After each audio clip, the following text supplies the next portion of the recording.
చాలా ముఖ్యమైన కార్యక్రమం ఇది. రక్షాబంధనం పూర్వకాలంలో విశ్వామిత్రుడు యజ్ఞాలు చేస్తుంటే రాక్షసులు చెడగొట్టేవాడు. ఏం చేశారు ఆయన?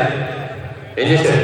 రామలక్ష్మణుడు తీసుకెళ్ళి ప్రొటెక్ట్ చేస్తున్నారు. చూడండి, విశ్వామిత్రుడు అయితే రావణాసుడు అయితే విశ్వామిత్రుడిని చంపచ్చు, లేకపోతే ఋతువుని చంపచ్చు యజ్ఞం. కానీ ఆయన ఏం చేశారు? వాళ్ళు ఏం చేయాలి? యజ్ఞం అగ్ని ఆపడానికి ప్రయత్నం చేశారు. అంటే చూడండి, అగ్ని కొట్టడానికి ఎంత శక్తి ఉందో. ఇప్పుడు రాక్షసులు లేరు, కానీ రాక్షసపరమైన ఆలోచనలు పుష్కలంగా ఉన్నాయి మన విశ్వబ్రహ్మాండంలో. ఏం సంకల్పం చేస్తారు అంటే, మీరందరూ కూడా ఎడ చేతిలోకి అక్షతలు తీసుకొని చూడండి, వినండి. ఇటు పక్క కుండీకి ఒకళ్ళు మహిళలు నిలబడండి, ఇటు పక్క కుండీకి ఒకళ్ళు మగవాళ్ళు నిలబడండి.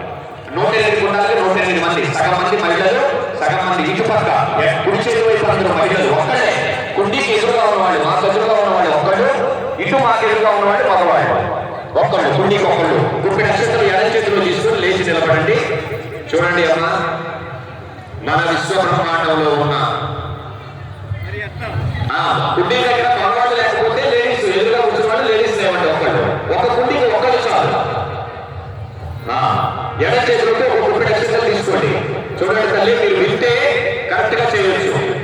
ఈ విశ్వబ్రహ్మాండంలో ఉన్న రాక్షసపరమైన ఆలోచనలన్నీ నశించుగా